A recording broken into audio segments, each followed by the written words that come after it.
A quienes están, buenas tardes a todos, todas. Gracias, Leandro, nos va a acompañar. Él les va a ir informando acerca de dónde anotarse para poder tener certificado de participación. Esta es la segunda charla que organiza el equipo de Unipe Digital esta semana de Unipe Virtual en edición invierno, pues sabemos que hay una de verano y una de invierno, y ayer hicimos una charla con Bea Susaniche sobre inteligencia artificial y los distintos usos que está registrando ella, sobre todo en nivel secundario y en las universidades, y la verdad que estuvo buenísimo. Charlamos bastante, bueno, me callo porque así después puedo ampliar con vos, Ale. En este segundo espacio estamos con Alejandro Artopoulos. Muchas gracias, Ale, por estar acá. Alejandro gracias por la es invitación. doctor en Sociedad de la Información y el Conocimiento por la Universidad Oberta de Cataluña, España. Es profesor de Tecnología y Cambio Educativo y director académico del Centro de Innovación Pedagógica de la Universidad de San Andrés. Es miembro de la carrera de investigador de la Comisión de Investigaciones Científicas de la Provincia de Buenos Aires, sociólogo por la UBA, máster en Gestión de la Tecnología también por la UBA, doctor, ya lo dije, por la Universidad Oberta de Cataluña, profesor invitado de UDELAR en Uruguay y de la Pedagógica Nacional en Colombia, y también es miembro de la red de investigadores NORRAD. Con Alejandro venimos conversando ya bastante tiempo y por idea de él estamos armando esta red de estudios críticos sobre educación y tecnología. Hicimos algunos eventos, sé que hay algunos de los que están acá que participaron, buenísimo verlos acá. Y la idea de esta charla es conversar un poco justamente sobre cómo estudiar hoy críticamente a las tecnologías digitales en la educación, en principio. Seguro que nos vamos de campo también. Así que la idea, como dije, es una conversación. El que quiera levanta la mano y hace la pregunta.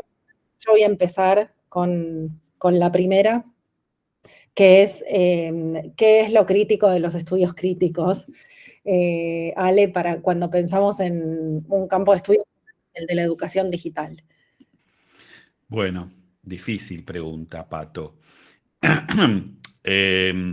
Lo primero que creo hay que pensar es lo obvio, que es los estudios críticos son estudios que no claudican al hiperoptimismo tecnológico, ¿sí? Hoy lo llamamos también solucionismo, pero en realidad en otra época lo llamamos digamos, perspectivas más tecnocráticas, ¿no?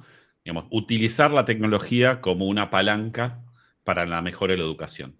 O sea, entender que la tecnología es un componente más de la sociedad y la cultura y que tiene un funcionamiento absolutamente integrado, nosotros decimos ensamblado, ¿sí?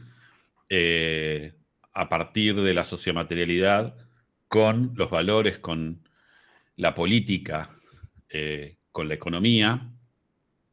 Bueno, es desconocer o no entender bien cómo funciona el cambio tecnológico.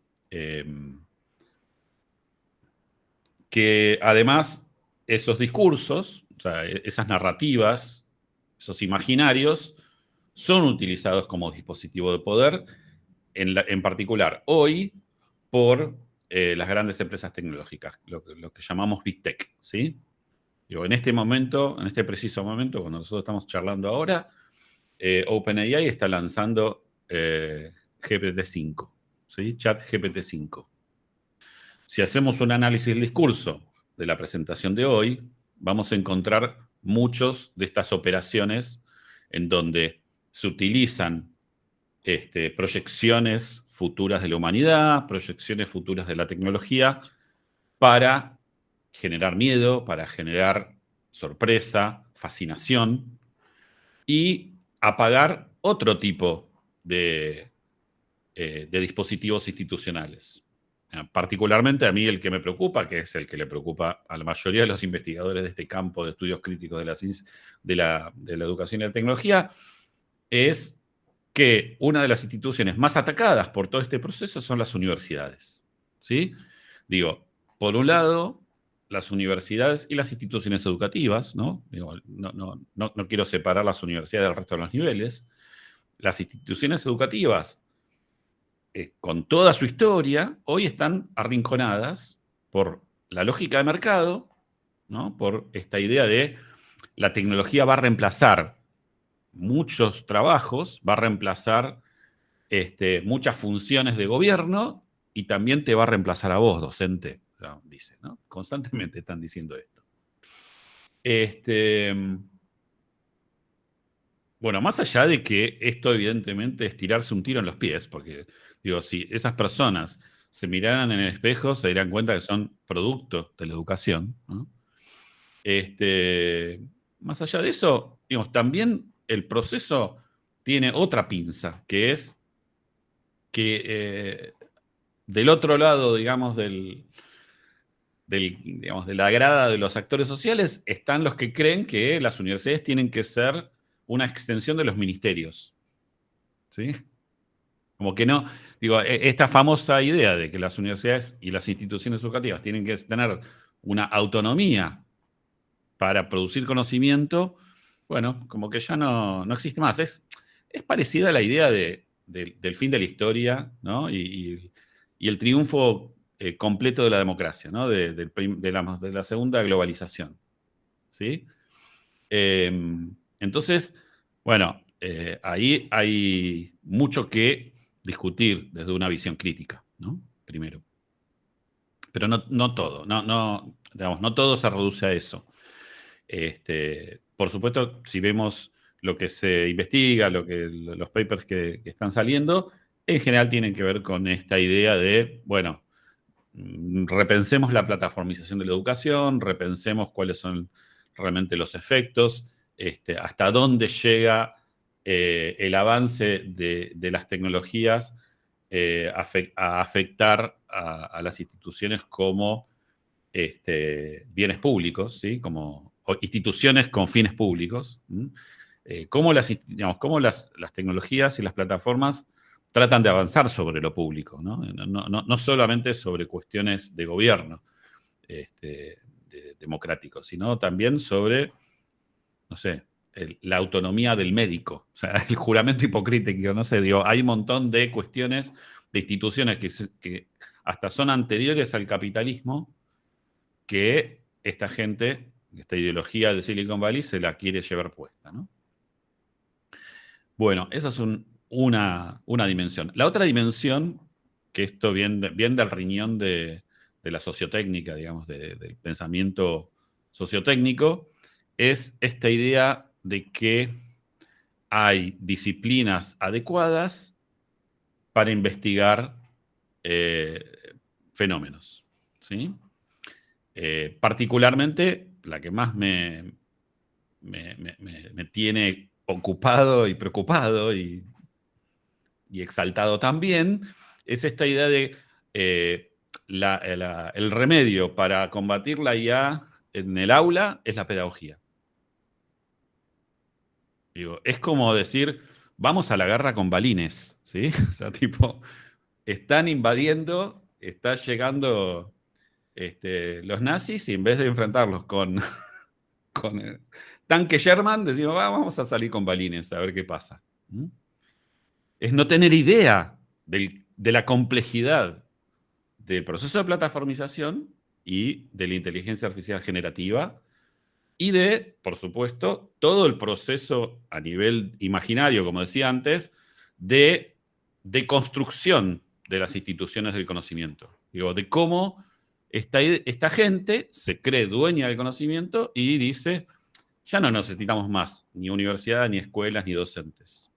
¿Sí? Porque nosotros tenemos máquinas que piensan por sí mismas y los humanos tienen que dejarse joder, digamos, tienen que someterse a esta lógica nueva del silicio. Entonces, me parece que ejercer el pensamiento crítico es decir, no podemos seguir enfrentando temas complejos con disciplinas simples, para decirlo sencillo. Es como, acá también sirve el antecedente del problema del cambio climático. Digo, si vamos a seguir diciendo no, porque la discusión entre geólogos que dicen si estamos o no en el antropoceno define si el cambio climático existe o no, no tiene sentido. O sea, el cambio climático es un problema tan complejo en donde también tenemos que incluir la política y Trump, digo, y discutir a las extremas derechas, digo, que son parte del problema. Bueno, con la inteligencia artificial pasa exactamente lo mismo. Digo, un docente que no tenga dentro de su arsenal diario un mínimo conocimiento de qué hay dentro de esa caja negra, ¿sí? Y que deconstruya sociotécnicamente eso y pueda luego establecer estrategias pedagógicas en el aula, bueno, es un docente que no va a aplicar el manualcito de la pedagogía que le enseñaron en el profesorado. ¿Sí? No alcanza con eso. Entonces, bueno, pensar críticamente estos problemas implica cruzar disciplinas. Es más, implica hibridizar disciplinas. Ya no podemos llevar la camiseta de una, o sea, yo no quiero ser sociotécnico, ¿eh? Aviso. No quiero ser sociotécnico. O sea, no quiero tener la camiseta del sociotécnico.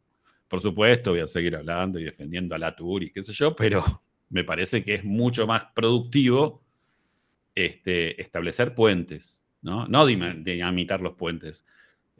Tenemos un desafío tan grande del otro lado del río que, bueno, tenemos que unirnos entre nosotros, porque los que nos dividen están del otro lado, ¿no? Digo, son los CEOs de las grandes compañías que quieren reemplazar a las universidades con academias, ¿sí? Y esto políticamente es muy serio. Digo, ya no podemos seguir pensando políticamente estos problemas con la música del pasado, como dijo un gobernador. Tenemos que entender que la división es de otra índole, digamos, tiene otro eje. Y bueno, y ejercer el pensamiento crítico también es bancarse el conflicto. Bancarse el conflicto aun cuando pensemos que nos peleamos con gente amiga, ¿no? O sea, porque si no, no estamos discutiendo lo que realmente vale la pena. Bueno, creo que está. Ya está. Esta parte. Sí, dijiste cosas polémicas, Alejandro. Siempre. No, te quiero preguntar varias cosas. Igual, insisto, que yo ya dije en el chat, hola Gaby Feinstein, que quienes quiera, hola Analía Segar. Quiero agradecer a muchos colegas, amigos, compañeros y jefes que están acá escuchándote, Ale.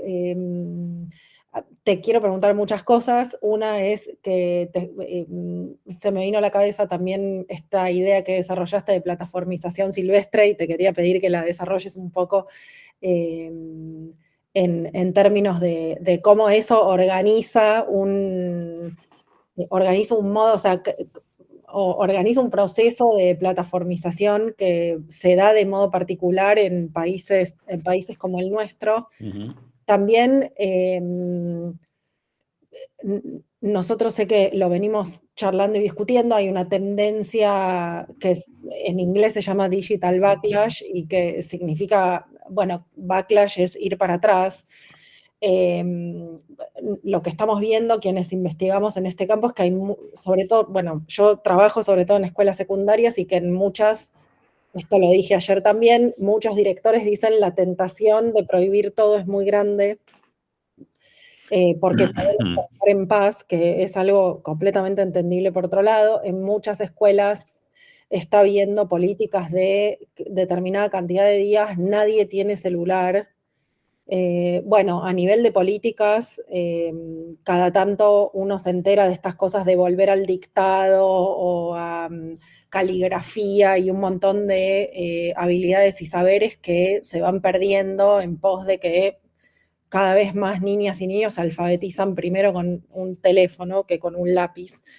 Entonces, bueno, te quería preguntar por esa tendencia que tampoco parece ser muy realizable o vuelve a poner a la escuela como una cajita de cristal donde acá no sucede y después afuera es distinto. Bueno, la verdad es que la categoría de plataformización silvestre se me ocurrió tratando de caracterizar la forma en que se plataformizan nuestras escuelas, distinguiéndolas de lo que sucede en los países de OCDE o desarrollados, ¿no? ¿Por qué? Porque, bueno, en esos países es difícil de imaginar porque no, digamos, la mayoría de nosotros no tiene contacto con escuelas de esos países, pero bueno, en esos países las autoridades educativas, en particular a nivel de distrito en Estados Unidos o a nivel de Estado en Europa, tienen una participación muy activa en la plataformización. Entonces, antes de que llegara Google, ya tenían un footprint propio, entonces la plataformización estaba ordenada, si quieren, ¿no? Estaba institucionalizada. Y cuando llegó Google, por supuesto, se integró.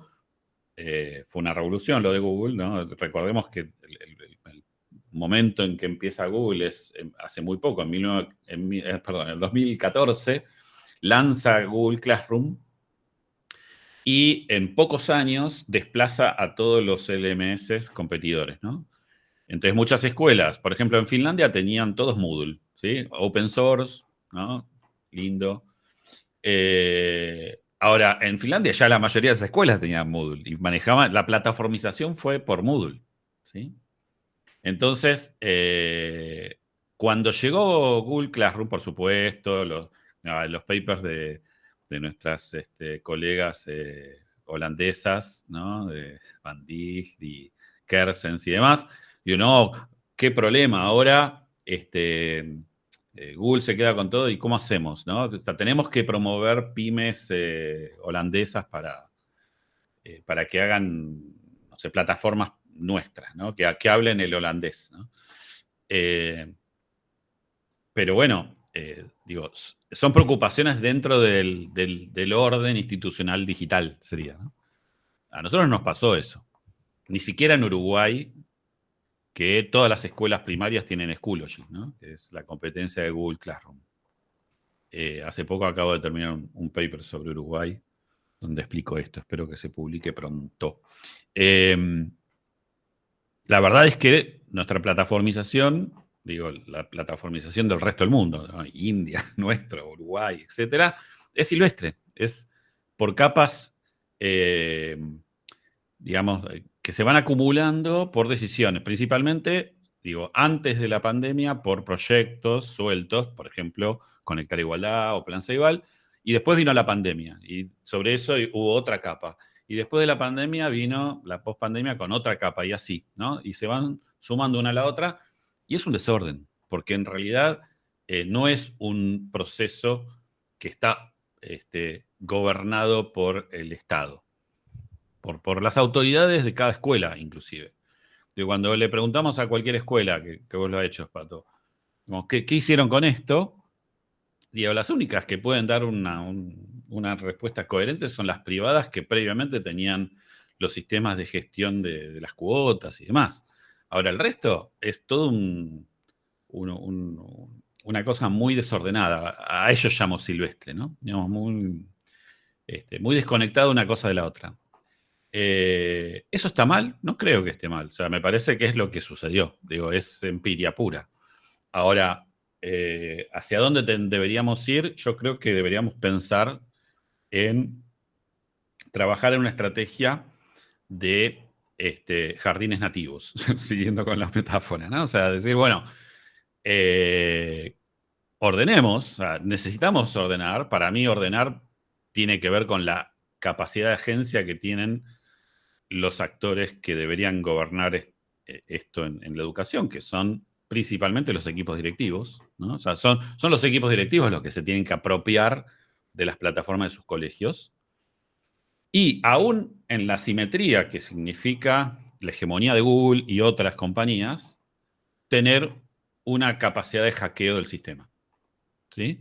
Ahora, el principal problema no es de quién es la tecnología, y esta es una discusión que tengo con toda la comunidad open source educativa. Digo, no importa si Google Classroom sigue siendo usado. O sea, se ganaron el puesto como en un equipo de fútbol, digo. ¿No? Digo, ahora, todo el mundo usa eso porque resolvió algo cuando las papas quemaban. Ahora, sí, deberíamos reclamar que los datos son nuestros. O sea, que los datos son de las instituciones y los datos no deberían hacer gastar tanto tiempo a los docentes, ¿sí? Hoy, el Estado o los estados provinciales en la Argentina le hacen perder muchísimo tiempo a los docentes porque multiplican tareas porque diferentes direcciones o subdirecciones le piden diferentes datos. Eso no tiene sentido. O sea, es maltratar a los docentes. Y aparte tomarlos por tonto porque no tienen, teóricamente, alfabetización en datos, ¿no? Bueno, entonces deberíamos ser capaces de desarrollar esa capacidad de alfabetización en datos en los docentes, no solamente porque tienen que gestionar la escuela, sino porque con esa agencia tienen que dar clase. Digo, hoy, al lado de tener un docente alfabetizado que sepa escribir, necesitamos un docente que tenga alfabetización en datos, que sepa manejar un Excel, ¿sí? Y que además sea capaz de manejar una base de datos mínima, ¿eh? No estoy hablando de SQL, ¿no? Que sepa lo que es un gestor de analíticas. No necesariamente tiene que ser ni un experto ni nada, pero cuando llega director va a tener que manejar un gestor de analíticas. Digo, eso es tener agencia, ¿sí? Digo, un Tableau, un Business Intelligence, un BI de Microsoft o cualquier otra herramienta de analíticas. Y por supuesto, digo, si estoy diciendo esto de los equipos directivos, ni hablar a nivel de los funcionarios en los ministerios de educación, ¿no?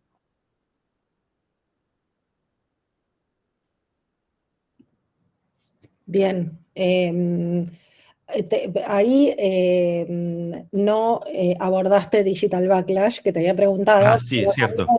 Quiero decir que también me vino a la cabeza en el cotidiano de la gestión.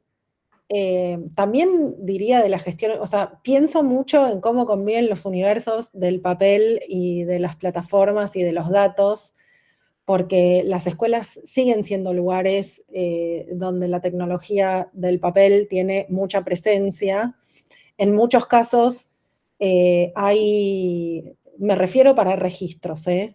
para registros vinculados a la gestión, no solo no solo anotar en una carpeta que sigue, que persiste, y que creo que en los últimos años nosotros venimos haciendo un trabajo de campo bastante grande y una sola docente de creo que tenemos 98 entrevistados nos dijo: a mí me da lo mismo que anoten en Google Classroom o en una carpeta, para mí las dos cosas son una carpeta.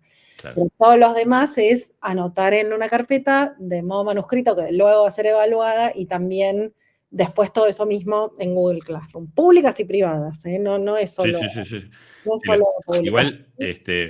vos me colaste dos preguntas en una, entonces. Sí, porque la verdad que cuando decís que sepan manejar el Excel, yo pienso que muchas veces la datificación que implican las plataformas no es solo manejar porque el Excel en los casos de las escuelas ya lo manejan porque es tal la cantidad de datos que produce y gestiona una escuela que por lo general tienen un sistema hiper complejo de Excels, que además dialogan con los Excels de la supervisión, y que esto trae todo un nuevo registro que por ahí termina siendo un Excel, pero al que tienen acceso muchas más manos, digamos. Sí. Entonces, bueno, por un lado vamos a ordenar Digital Backlash, por otro lado, cuando hablas de la necesidad de alfabetización en datos, ya no digital, ¿qué te imaginás? ¿En qué estás pensando? ¿En qué Bueno, saberes estás pensando? vamos por el Digital Backlash. Antes quería responderle a Paula que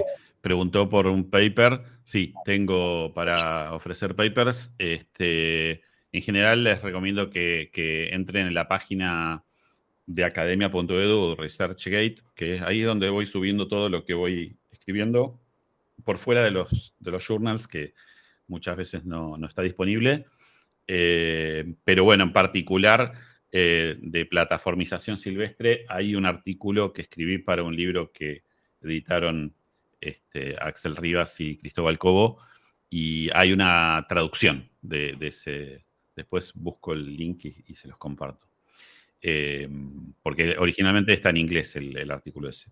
Y bueno, Digital Backlash para mí es un temón porque es un movimiento de política educativa, ¿sí? Parte de ese lado tiene que ver con los gobiernos conservadores de ultraderecha, y que, nada, plantea algo que para mí tiene todo el sentido, porque, digamos, si bien, digamos que viene de una línea conservadora, perdón, no tanto de ultraderecha, pero bueno, hay una continuidad ahí. Es verdad que la digitalización de escuelas en los países avanzados se había pasado 5 pueblos, ¿no? Digo, originalmente el Digital Backlash empieza en Suecia, y en Suecia realmente, países como Suecia, Finlandia, bueno, países nórdicos, son de los países que más digital, digamos, transformación digital aplicaron a sus colegios, ¿no? No tanto Francia y otros países más latinos, digamos, más mediterráneos, si quieren. Entonces, digo, que países que avanzaron mucho con la digitalización digan no, bueno, tenemos problemas con la lectura, por ejemplo, ¿no? Necesitamos volver a los libros, que era lo que decía la ministra de Educación de Suecia. Tiene sentido. Tiene sentido porque en realidad no se verifica que los lectores lean todos en Kindle, ¿no? O todos de las pantallas. No, mentira. Digo, los datos que tenemos de adopción de dispositivos de lectura indica que la mayoría de la gente sigue leyendo en papel. Cuando lee, se sienta a leer. No digo lo que hacemos todo el tiempo, que estamos leyendo cosas en las pantallas para gestionar plataformas, ¿no? Entonces, eso me parece que está, digo, perfecto en términos de, bueno, si queremos que nuestros chicos lean, tenemos que volver a balancear el presupuesto. No podemos seguir gastando en computadora, tenemos que gastar en libros. Y tenemos que ver cómo esos chicos, ¿no? Con esta cultura digital, le toman el gusto a los libros, ¿no? También, que es otro tema. Que ahí hay una discusión interna a los que se dedican a la literatura adolescente, por ejemplo. Pero bueno, para mí no hay contradicción entre eso y que los docentes tengan agencia de datos, porque en realidad de lo que yo estoy hablando es de que los docentes tengan capacidades tecnopedagógicas. Y las capacidades tecnopedagógicas no es digitalizar a cualquier costo. Digamos, es tener la sensibilidad de darse cuenta que seguir enseñando a las matemáticas o todas las materias exactas contando palotes no tiene sentido. Digo, en un momento se incorporó la calculadora electrónica y bueno, y luego, ¿qué pasó? No se incorporó el Excel o no se incorporaron las bases de datos. Entonces ahí hay un problema, que era lo que venía diciendo. Ahora, respecto de las humanidades y particularmente la literatura y la lectoescritura, es al revés. O sea, en la lectoescritura hay que volver al libro, hay que volver al papel, porque la tecnología predominante es el papel. Es la sociomaterialidad de esa tarea, es el papel. ¿Eso quiere decir que prohibamos las computadoras? No, al contrario. Porque por otro lado, marginalmente, digo, en el margen, pero también en el mainstream, digo, ya no escribimos en a mano. O sea, ya la virome no la usamos más para escribir. Usamos teclados. Entonces ahí vemos una hibridez en donde leemos en papel, escribimos en teclado. Y ahora escribimos con inteligencia artificial aparte. Por lo tanto, bueno, hay esa sensibilidad, creo,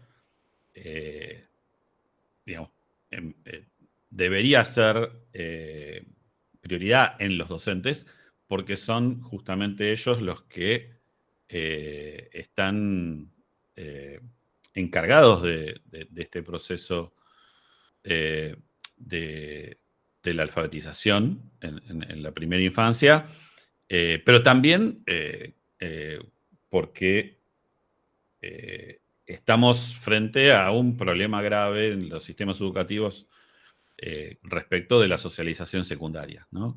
Cuando tenemos todo el tiempo un bombardeo de noticias en donde dicen la IA va a destruir no sé cuántas profesiones y trabajos,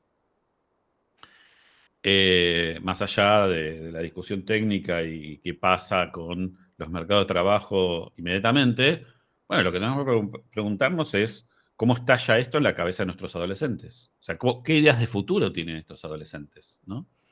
Entonces, ahí, de vuelta, para mí, esas capacidades tecnopedagógicas de los docentes son las que permiten conectar cuestiones de enseñanza con el imaginario, ¿no? O sea, porque, digo, ahí la escuela se retiró. O sea, antes estaba en el centro. O sea, el tema del futuro de los niños y los adolescentes era de lo que se ocupaba la escuela.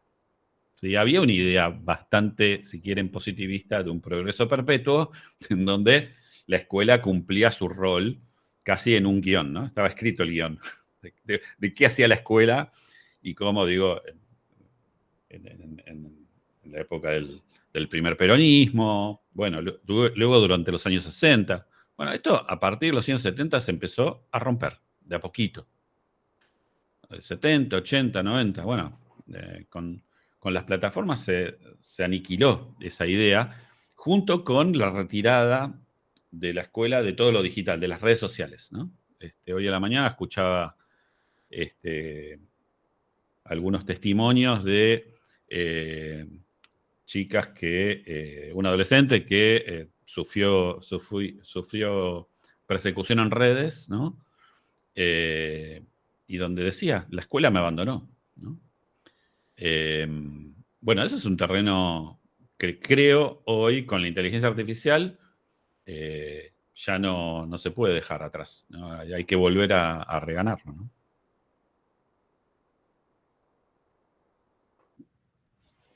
Bien, bueno.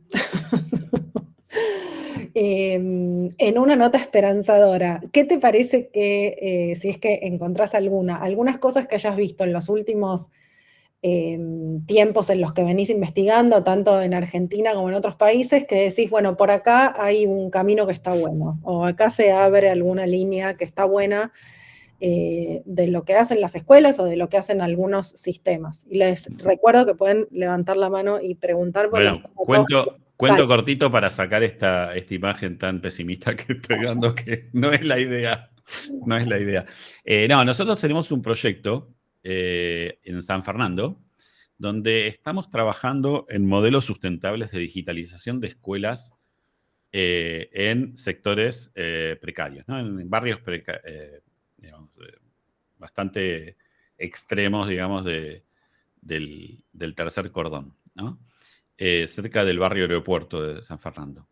Y bueno, la verdad es que venimos trabajando, o sea, es un proyecto de pospandemia. Digo, estas escuelas sufrieron mucho la pandemia, salieron a buscar ayuda y hace 5 años que estamos ahí trabajando. Y es increíble lo que pasa, porque digamos, el proceso de empoderamiento de los equipos directivos, una vez que funciona ese umbral, aparecen situaciones de si quieren, de viralización, ¿no? Del entusiasmo de empezar con cosas nuevas. Por supuesto, esto no es que está perfectamente planeado, son cosas que van sucediendo. Entonces, por ejemplo, tenemos casos de profesores de literatura que arman sus propias actividades de escritura asistida por inteligencia artificial. En un colegio donde no había nada, o sea, había 2 computadoras viejas, ¿no? O sea, era tierra arrasada, no era ni siquiera, digamos, jardín silvestre o no había nada, ni siquiera Google Classroom, digamos. Entonces era todo por WhatsApp. Esto no hace falta que yo explique, seguramente ustedes conocen muchos casos. Entonces, yo lo que creo es que sí, en los docentes y los equipos directivos se generan las capacidades bien curadas, aquellas cosas que deberían saber, y se hace pensando en que en algún momento ganan independencia, autonomía, o sea, y dirigen su propio proyecto de digital escolar o digital, digamos, proyecto de digitalización del colegio. Bueno, la cosa puede funcionar sola. O sea, puede realmente regenerar, ¿no? Al estilo de la biología regenerativa o, ¿no? de cuestiones así ambientales, ¿no? O sea, podemos regenerar el sistema educativo desde adentro. Pero bueno, nos tenemos que poner de acuerdo sobre cuáles son esas capacidades y qué cosas deberían saber gestionar los equipos y qué cosas deberían ponerle el ojo a los docentes, ¿no? Bien, gracias, Ale. Reitero, ¿alguien quiere hacer alguna pregunta, comentario? Sí, escucho a mi niña, Nati. Para Analía Segal también, que está preguntando si puedes contar un poco más y quién financió. El proyecto empezó por un cura así villero, digamos, del palo de Francisco, que era el cura del colegio y bueno, fue a pedir ayuda, ¿no? Entonces, ahí justo coincidió con que una fundación de la zona de San Fernando ya venía trabajando en temas de maternales y más de oficios, y quería meterse en educación. Y bueno, para eso nos vinieron a buscar a nosotros en la cátedra. Luego aparecieron donantes para las computadoras, para la conectividad y demás. Se fueron sumando, ¿no? O sea, en general, donantes individuales, pero es un proyecto muy chiquito. Hoy son 3 escuelas de la misma zona, pero la idea es seguir creciendo. Inclusive hay donantes a través de la iglesia presbiteriana, que es la de la comunidad de la Universidad de San Andrés, que vienen de Estados Unidos. O sea, me tocó explicarles el proyecto por Zoom a la gente en Pensilvania. Bien, están Nati y después Paula. Bueno, ¿qué tal? ¿Cómo les va? Yo me quedé, no es una pregunta, es una reflexión a partir de algo que vos estabas comentando en relación a que muchos años atrás uno se preguntaba, bueno, ¿quién tiene las máquinas, no?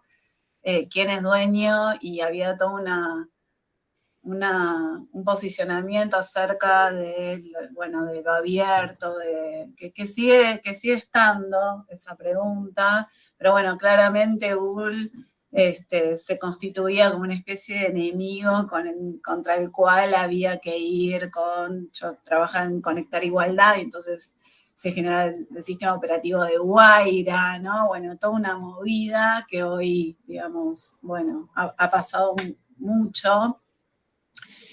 Y en un contexto donde hoy en día casi que estamos añorando que vuelva la práctica de buscar, de googlear, y que Google nos arroje links donde poder encontrar las fuentes, me hizo pensar, en primer lugar, cómo van cambiando las preguntas y los problemas.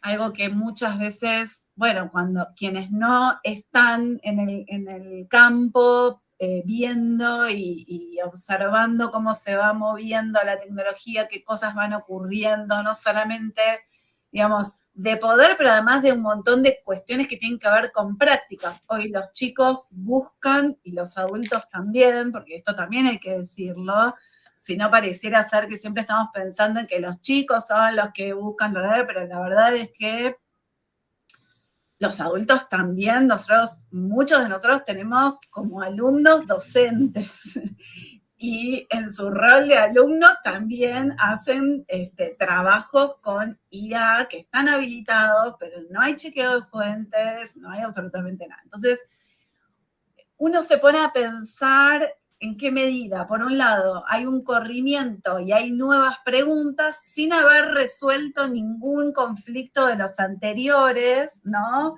Los conflictos se van modificando. Ya ahora una de las preguntas o cuestiones relevantes, entre muchísimas otras, además de que cada vez, digamos, se va concentrando el poder en unas pocas empresas, es, bueno, ya el conocimiento, lo que se supone que es un conocimiento, me lo da ciertamente digerido con 30.000 sesgos, una inteligencia artificial. Pero eso no termina de constituir un problema para las escuelas. O sea, el problema, y ahí es a donde voy, como que el problema es la falta de la posibilidad de pensar en los problemas que tenemos. Y lo que hay es esta cosa de backlash, de, bueno, prohibamos porque me están respondiendo todas mis preguntas de evaluación, me las están respondiendo con el ChatGPT y esto no está funcionando porque es lógico, cuando además al mismo tiempo, bueno, requiere de mucho trabajo de los docentes, requiere de mucho trabajo para nosotros que estamos en el campo poder leer textos que están hechos con inteligencia artificial y poder señalar, che, mirá, acá esta bibliografía no existe, esta argumentación es contradictoria, este párrafo con este párrafo, es un chamullo, este autor no dijo lo que... Entonces, nada, pensaba en eso, ¿no? En estos conceptos que van surgiendo de backlash, del problema de quién tiene las máquinas, quién tiene los poderes, qué sé yo, y la falta de preguntas y espacios para formularlas y para ver, digamos, cuáles son los problemas que hay que abordar en un contexto donde además, bueno, los docentes estamos profundamente devaluados, con pluriempleo, con un montón de cosas que requieren tiempo. O sea, requieren leer, enterarse, saber. Entonces, bueno, nada, más que, no es una pregunta, pero al mismo tiempo es como una reflexión acerca de lo que venís contando, ¿vale? Y Alejandra, sí. Y lo que te va preguntando acá, ¿no? Muy interesante lo que decís. Creo que me ayuda para introducir otro tema que para mí está en el corazón del asunto. Para mí, la discusión que había en la época de Conectar Igualdad, que en realidad el monstruo no era Google, sino Microsoft, ¿no? Era el Windows. O sea, la pelea era Guaira Windows, el Boca River de la época. Y la verdad es que en esa discusión apareció Google como un tercero en discordia. Haciendo un poco de bueno, o sea, de policía bueno, y se terminó quedando con todo durante la pandemia, ¿no?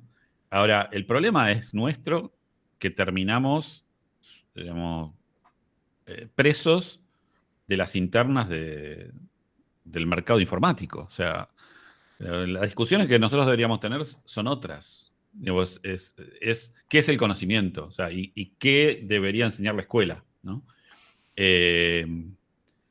¿Por qué? Y porque hoy las extremas derechas dicen, y no, la escuela tiene que enseñarle a los ciudadanos de bien, ¿no? Y tienen que enseñar el conocimiento que no afecte a las familias, ¿no? ¿En serio? ¿Eso es lo público? O sea, ese es el conocimiento, digamos, de una sociedad democrática. Este, entonces, bueno, por eso vuelvo. Para mí, la discusión, digamos, ser crítico, tiene que ver con discutir cómo el conocimiento nos permite tener autonomía, cómo generamos agencia, cómo generamos ciudadanía, ¿no? Y el problema que tenemos es que los dirigentes del sistema educativo miran para otro lado. Siguen repitiendo la idea de que el problema es que se está enseñando mal. Nunca, o sea, todo el mundo se hace el bobo, mira para otro lado, tira la pelota afuera diciendo, no, el problema no es lo que se enseña, ¿no? Sino cómo se enseña. Y yo creo que ahí hay una especie de complicidad bastante fuerte entre, digamos, de diferentes actores sociales, ¿no? Para abandonar el sistema educativo. Digo, para no hablar de la Argentina, les hablo de Uruguay, ya que estamos entre nosotros. Digo, Uruguay, Chile son países que se venden, ¿no? Como los buenos alumnos educativos, ya no tan económicos, pero educativos de la región. Ahora, vos hablás con los uruguayos y hablás con los chilenos y te dicen, no, no es así. O sea, Uruguay tiene las peores estadísticas de escuela secundaria de Latinoamérica, digamos, cercanas a los peores países. Y es algo tan arraigado en la cultura escolar, en particular en la secundaria, de segregación, que no es fácil de cambiar, ¿no? Una transformación digital como Plan Ceibal, que es como el sueño húmedo de conectar igualdad, no te lo cambió. Entonces, no tiene sentido seguir discutiendo las máquinas, porque el problema es otra cosa, es cultural, ¿no? Lo mismo pasa en Chile. Digo, en Chile, buenísimo, las estadísticas. Vas y dices, no, están todas dibujadas, ¿no?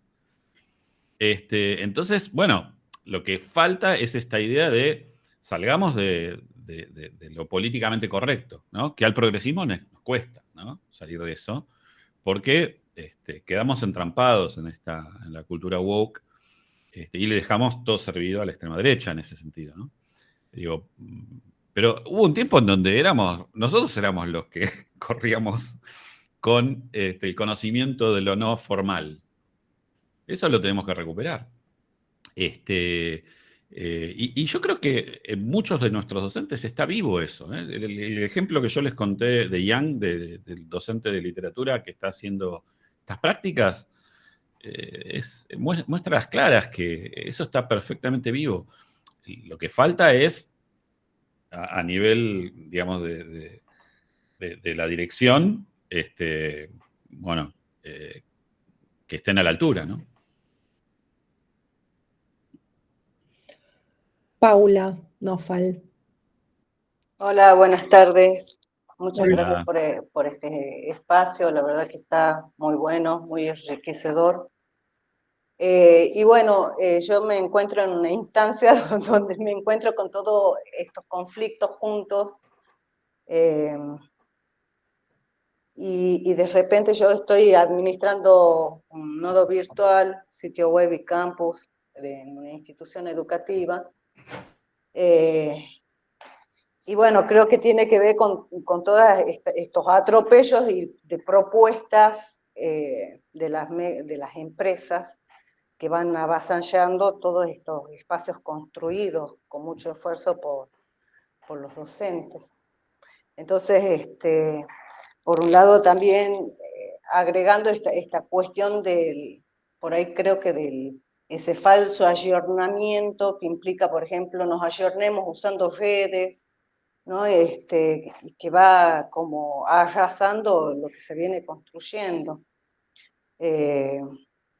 Entonces, bueno, yo trato de, en realidad quisiera hacer una propuesta a nivel institucional, pero quería, como le había preguntado recién a Alejandro, ver en qué investigaciones y en qué soporte teórico podría apoyarme como para analizar y elaborar una propuesta que abarque todos estos aspectos que han estado compartiendo hoy.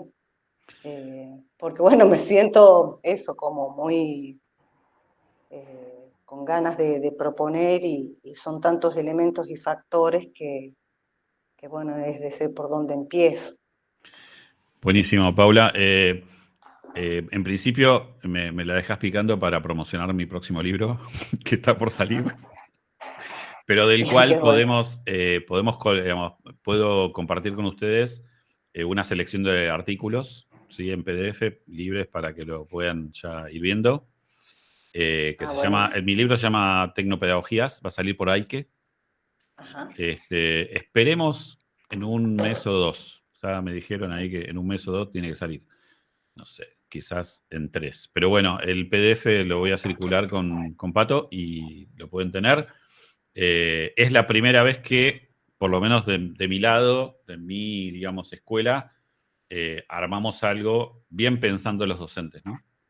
O sea, bajando un poco el léxico muy complejo de la academia y de la investigación y pensando en algo más práctico de aplicación, ¿no? Pero yendo a la preocupación que vos planteabas, creo que hay algunas cosas que hay que decir y que también conecto con lo que dijo antes Natalia. Acá tenemos que hacer una revisión de nuestra historia, ¿sí? Yo puedo criticar a Uruguay, puedo criticar a Chile, pero también tengo que dar cuenta de que nuestro país, en cuestiones básicas, como la conectividad en el aula, está para atrás. O sea, los gobiernos progresistas se quedaron, digamos, en eso, y fue adrede. Yo participé como asesor de Conectar Igualdad y me di cuenta en un momento en donde, bueno, ya la conectividad en el aula no es prioridad, ¿sí? La prioridad era tener las compus. Y las compus, como se habrán dado cuenta, sin práctica docente y sin conectividad en el aula, pronto se usan para otra cosa. Entonces, creo que ahí tenemos que ser conscientes que una prioridad debería ser tener conectividad para enseñar en todas las aulas, por lo menos en la secundaria.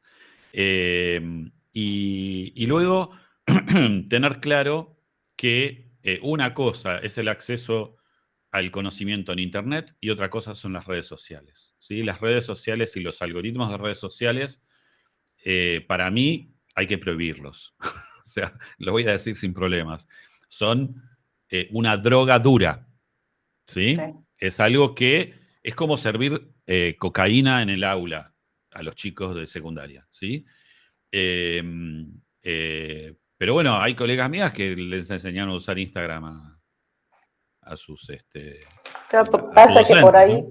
Y yo lo entonces, veía en ese tema, es el tema de la alfabetización digital con los y las estudiantes, uh-huh, y por otro lado el tema de la protección de imagen, que a nivel institucional uno hace de las uh-huh, imágenes de los estudiantes, el tema de la protección de datos que estábamos hablando cuando uno dice, bueno, vamos a Classroom, que es la plataforma que más manejo, con la que me siento más cómoda, porque todo el tiempo estamos operando con estas plataformas, claro. ¿no? Y nos dan muchos servicios, muchas prestaciones.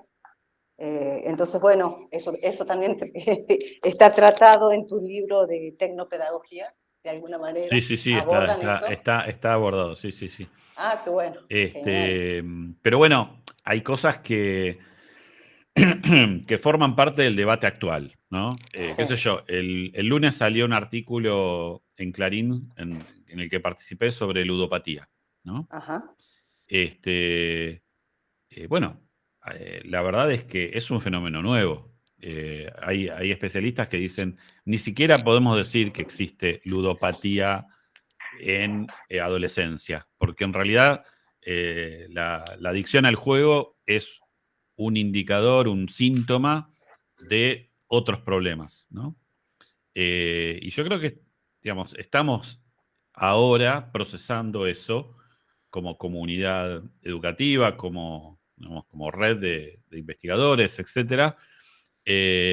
Y es tan reciente el proceso que nos falta que haya realmente reacción desde el sistema, desde el Estado, desde la legislación. Digo, desde que apareció el tema de la ludopatía, hubo muchas iniciativas de legisladores que quisieron sacar leyes, salieron muchas notas terribles mostrando casos espantosos, pero después nos dimos cuenta que los que promueven eso son los que ponen la plata para la camiseta de Messi, o sea, la camiseta de la selección nacional, de la AFA.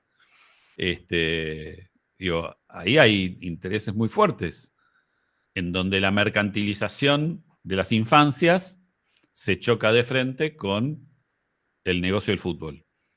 ¿Sí?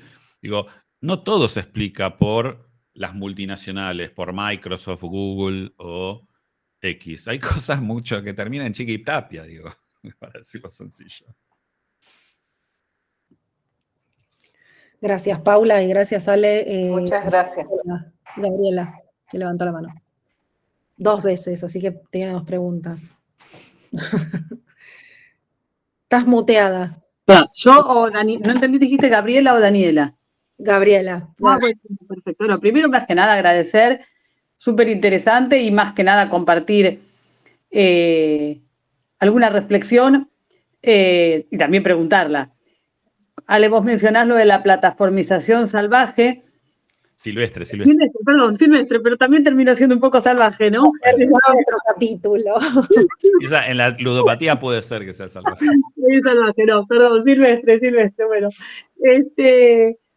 No, con esto de dejar como a las instituciones y a los y las docentes en mucha soledad, ¿no? Me parece que esa es la idea para incorporar las plataformas y demás. Y la pregunta es si de algún modo no está pasando lo mismo también con las inteligencias artificiales, digamos, de que cada uno lo incorpore como una herramienta didáctica, medio según lo que cada uno pueda, ¿no? Y si ahí también no habría que pensar en que no sea tan silvestre, sino, como vos decís, más cultivado. Sí, justamente a eso me refería con el tema de los balines, ¿sí?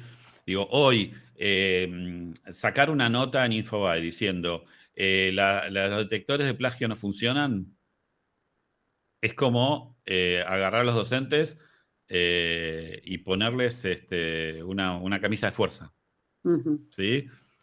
O vendarles los ojos. Porque no es verdad. Porque no es verdad. Porque si vos no aclarás que los detectores de plagio gratuitos son los que funcionan mal, que son los que usan la mayoría, y que los pagos sí funcionan, o funcionan con márgenes de error muy bajos, vos lo que estás haciendo es desarmando al docente, diciéndole, bueno, nada, anda a la guerra con un balín. Entonces, bueno, ahí yo creo que hay una gran responsabilidad, principalmente de los periodistas. Digo, en las últimas 2 semanas hay un muchacho paseándose diciendo que inventó una inteligencia artificial que se llama Zoe. No sé si lo vieron. Sí. Está por todos lados. Y todos los periodistas lo invitan como si fuera algo eso, cuando en realidad es simplemente un custom de ChatGPT con una interfaz de un humanoide. O sea, es nada. O sea, es nada. Entonces, bueno, es lo mismo que ya hay, digamos. El problema es que estamos sin filtro, ¿no? Y sin control epistémico. O sea, no hay nada. O sea, al lado de un periodista que está editando un programa y que propone los temas para el día siguiente, no hay un tipo que le diga, no, che, pero eso es poco científico, ¿no? Están pasando cosas que son. Que rompen el diálogo y ponen ruido, ¿no? Al estilo de los ingenieros del caos, ¿no? O sea, el ruido no es que es solo de los ingenieros del caos. El ruido es generalizado y caótico. Todo el mundo está metiendo ruido porque la IA mete caos en la comprensión del fenómeno, ¿no? También ahí hay como, perdón que me metí, estaba pensando. Hay también hay una discusión, ¿no? De, bueno, mientras vamos pensando quiénes son los responsables, hay algo que está faltando que tiene que ver con, bueno, ¿cómo hacemos para que el último de la cadena, que en este caso serían los estudiantes que uno está formando para tener cierta agencia, para poder identificar y tal, pueda pensar, pueda tener las herramientas para pensar críticamente absolutamente todo, ¿no?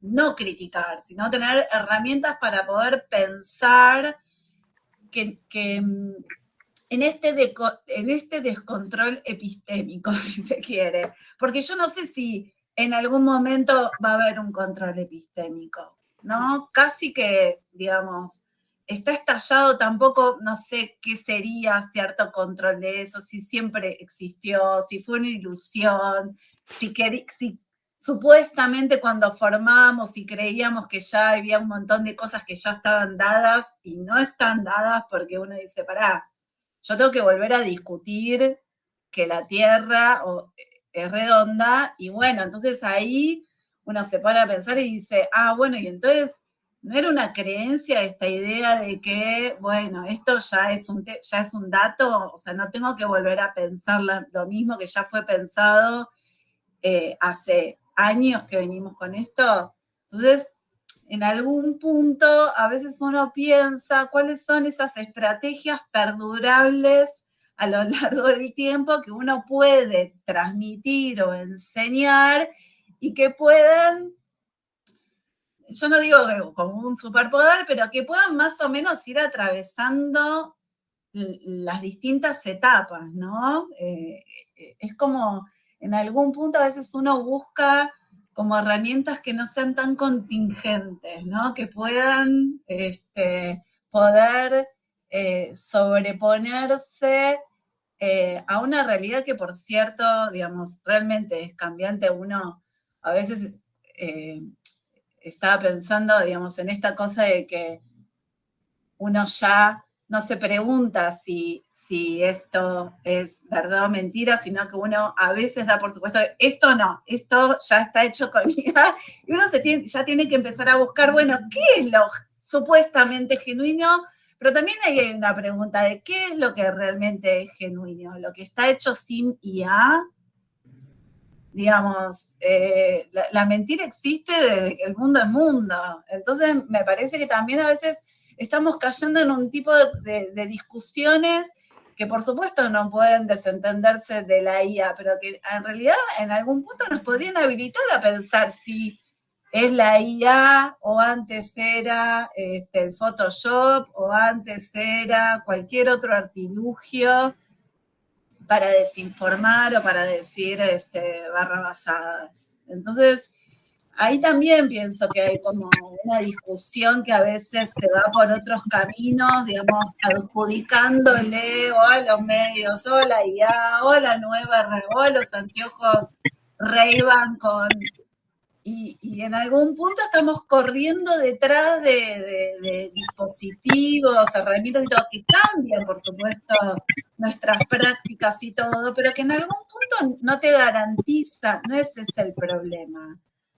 ¿no? Como que finalmente entiendo que hay unas preguntas que necesitan, tal vez soy un poco reiterativa con el tema de las preguntas, pero bueno, ¿qué es eso que me permitiría poder tener agencia, ¿no? Y poder cambiar y modificar, ¿no?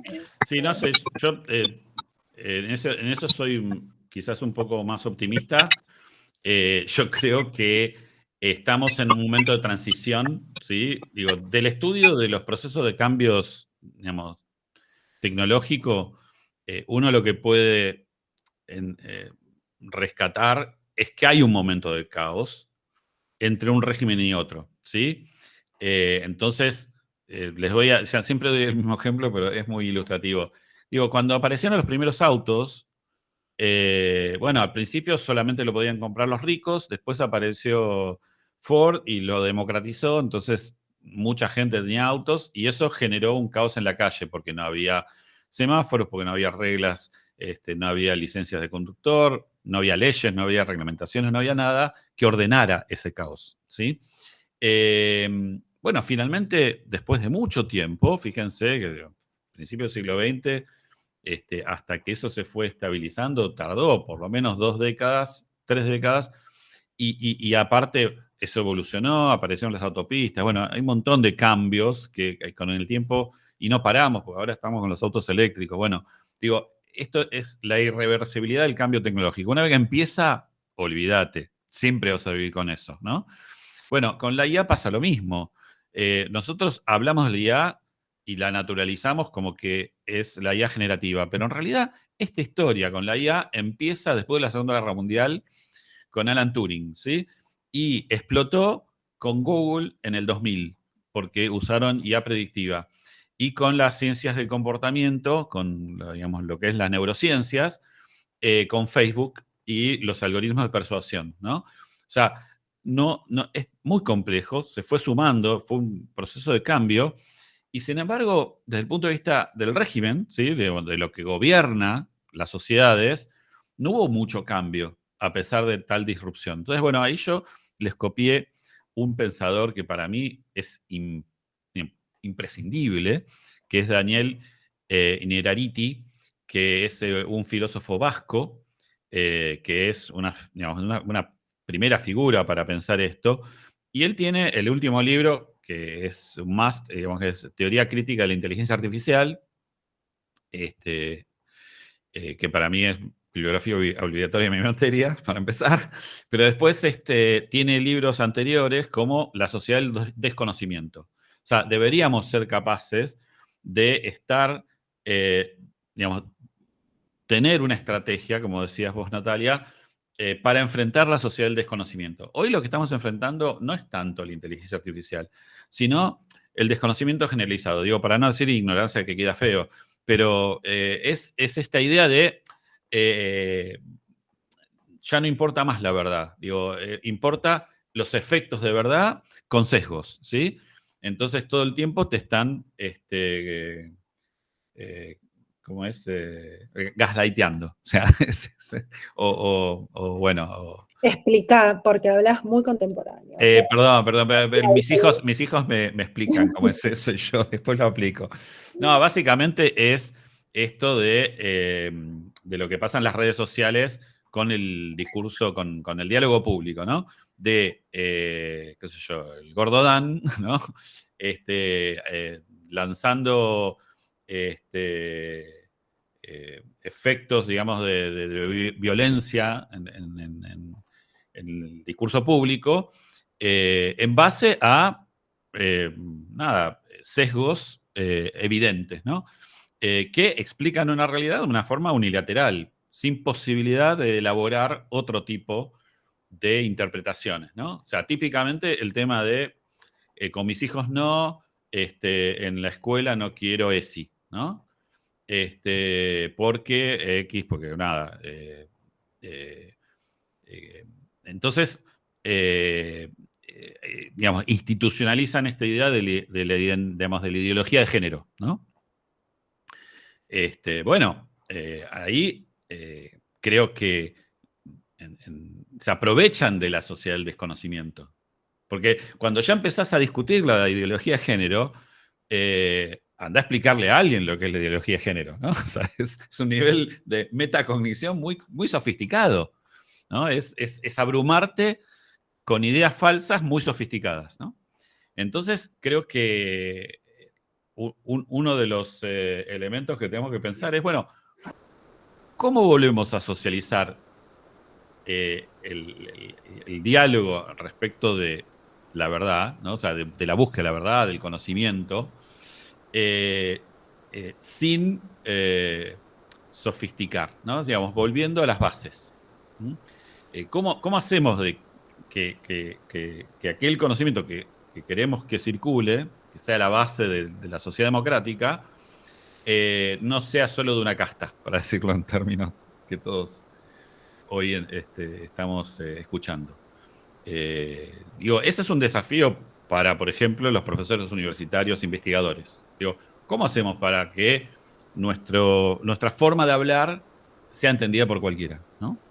Y bueno, nada, ahí hay un trabajo por hacer, porque lamentablemente nuestras instituciones educativas y de investigación fueron construidas con una idea demasiado, si quieren,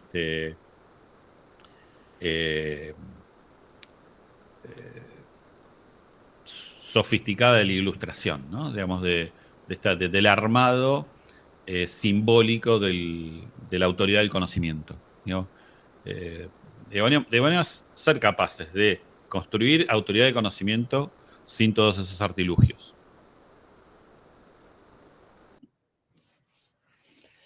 Ay, bueno, buenísimo, gracias. Ale, no sé si alguien más quiere hacer alguna pregunta o comentario. Acá, bueno, Alejandro compartió los trabajos de Alier Innerarity.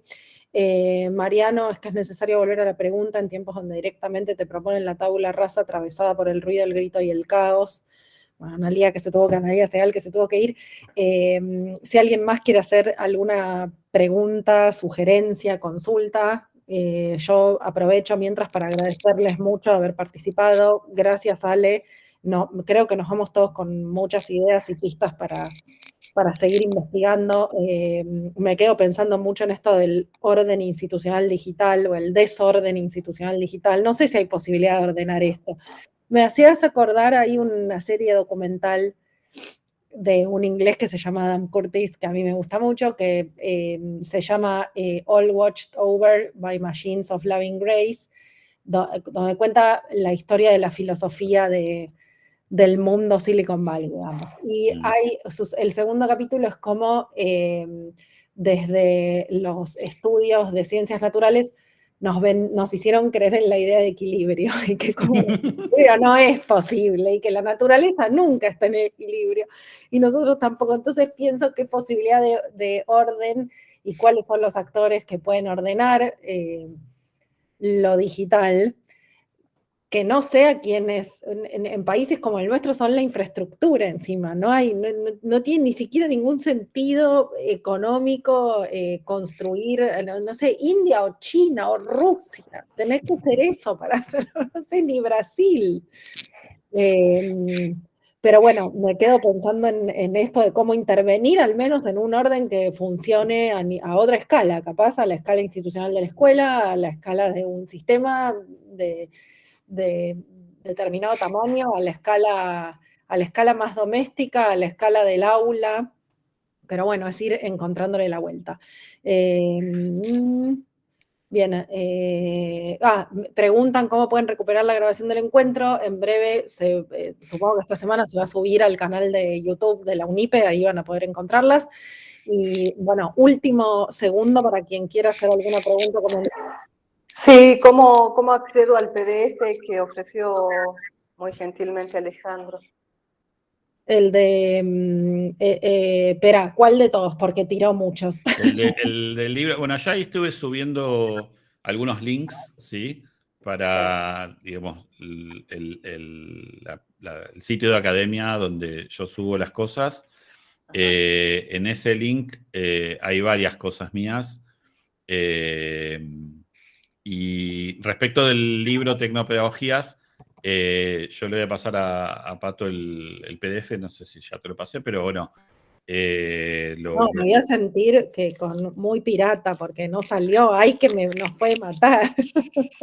No, que no se enteren porque si no, no sacan el libro. Queda entre nosotros. Espera, ese todavía, Beatriz, no lo digo porque estás preguntando dónde veo el link. El link de esta conversación va a estar en YouTube. El link de los PDF que fue subiendo Alejandro están arriba en el chat. Anda scrolleando para arriba. Y